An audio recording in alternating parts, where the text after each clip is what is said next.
nights when hello everyone, welcome to my channel परत एकदा. आणि मी तुमच्यासाठी घेऊन आली आहे एक छान ब्लॉग. तर आम्ही आज करत आहोत कोकणातली जंगल सफारी. सो थोडक्यात आम्ही पावसाळी रानभाज्या काढायला जात होतो आणि पावसाळी रानभाज्या काढायला जायच्या अगोदर आम्हाला मिळाली अळू. तुम्ही अळूच्या उसऱ्या खाल्ल्याच असतील. या आहेत, हे कच्चे अळू आहेत आणि आता मम्मीला माझ्या एक पिकलेला अळू सापडलेला आहे. तो अळू आता आम्ही टेस्ट करू.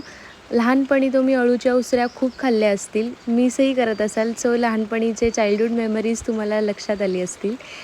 तर याचसोबत आम्ही आज पावसाळी रानभाज्या गोळा करायला आलो आहेत. आणि इथे पाऊस पडल्यानंतर कोकणातला सीन आणि व्ह्यू किती छान दिसतो आहे. ढग, झाडं अगदी छान दिसतं आहे. निसर्ग म्हणजे निसर्गच असतो.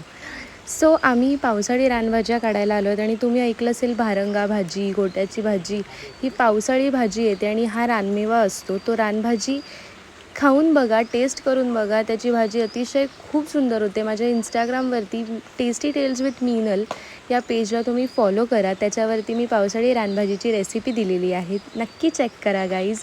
आणि ही जंगल सफारी एक मिनी ब्लॉग तुमच्यासाठी. ही आमची काजीची बागा आहेत. काजीची बागा म्हणजे काजू. बघा, इथे काजूचं बोंड आहे, त्याला काजू लागलेला आहे. छान छान काजू आमच्याकडे मिळतात. तुम्हाला जर काजू हवे असतील तर नक्कीच मला DM करा इंस्टाग्रामवरती. सायली वेदक हा माझा पर्सनल अकाउंट आहे, त्याच्यावरती. काजूची झाडं. आणि जर तुम्हाला कोकणात येऊन छान असं शूट करायचं असेल तर तुम्ही येऊ शकता माझ्या गावाला नक्कीच. तुम्ही बघू शकता की किती छान वाट, ग्रीनरी, सगळीकडे ग्रीनरी आहे. आणि पाऊस पडल्यानंतर जो काय व्ह्यू येतो ना गाईज, एक नंबर. सो अशाच प्रकारे तुम्ही माझ्या चॅनलला सबस्क्राईब करा आणि लाईक करा. तर हे तुम्ही बघू शकता की माझी मम्मी ही भाजी काढते. आणि ही पावसाळी रानभाजी आहे, जी ताजी आत्ता नुकतीच वर आलेली आहे. तर गाईज, याचे कवळी पानं फक्त घ्यायची असतात.